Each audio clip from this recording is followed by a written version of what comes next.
Let's go more on this now. With me is Rory Geoghegan, a former Metropolitan Neighbourhood Police Officer. He's now Head of Criminal Justice at the Centre for Social Justice. Rory, thanks for being with us on BBC News.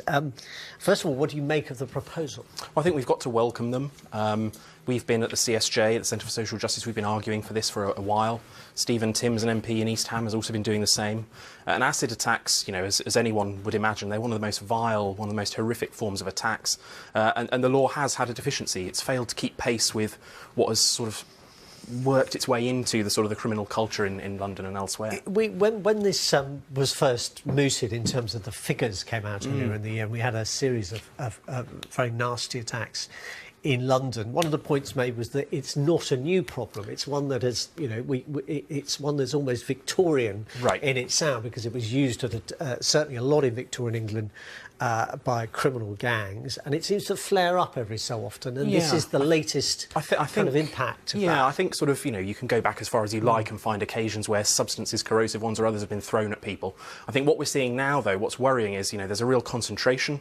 So I think 1 in 4 over the last 5 years or so have been in just one part of East London, and the real risk is that if we don't tackle this, then it's going to seep further into sort of the criminal culture. So gangs are going to think, you know what, it's easier to get acid, you get lesser sentence, the odds of getting caught are lower, so I'll go for that acid. And you know what? A devastating impact on victims. Oh, terrible, as we were seeing in Alexandra's report. And not just physical damage, can be kind of life-changing psychological damage as well. But in terms of the evidence for this, I mean, the difficulty is, I suppose, that you can increase sentences. What you can't be certain is whether that deters. And you also make the point in your answer there that part of this is about the availability of the substance.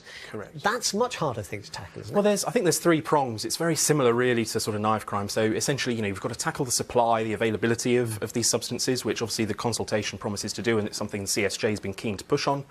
The other element is obviously to tackle people's sort of risk of getting caught, because whilst it's tougher to say that longer sentences deter, what we do know is the risk of detection has a deterrent effect. So if you know that you're going to get searched, and you know what, that Lucozade bottle, the police are going to have something that they can test there and then whether that's got something nasty in it, you're less likely to carry that Lucozade bottle with acid in. So, but what are the prospects that you, when you were serving as a neighbourhood officer, would have been issued with that? And you're going to carry it every day, 24 hours a day, 7 days a week, just in case? Well, and so this is where the proposals, the consultations come out. It's kind of proposing a number of kits per a certain number of vehicles per borough. There's a cost, etc., etc.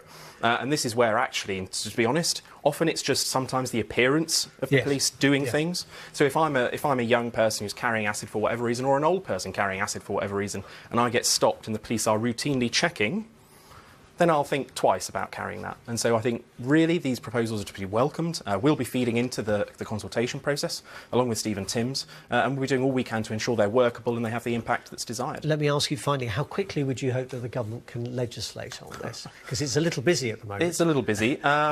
Certainly, at the end of the day, you know, kind of the framework, if you will, around this is likely to sort of hang, is kind of established around knife crime. So it's, you know, we're not sort of breaking massive new territory. Hopefully there'd be a broad consensus, and this is something we'll seek to build around this, so that hopefully it might have a fairly swift passage.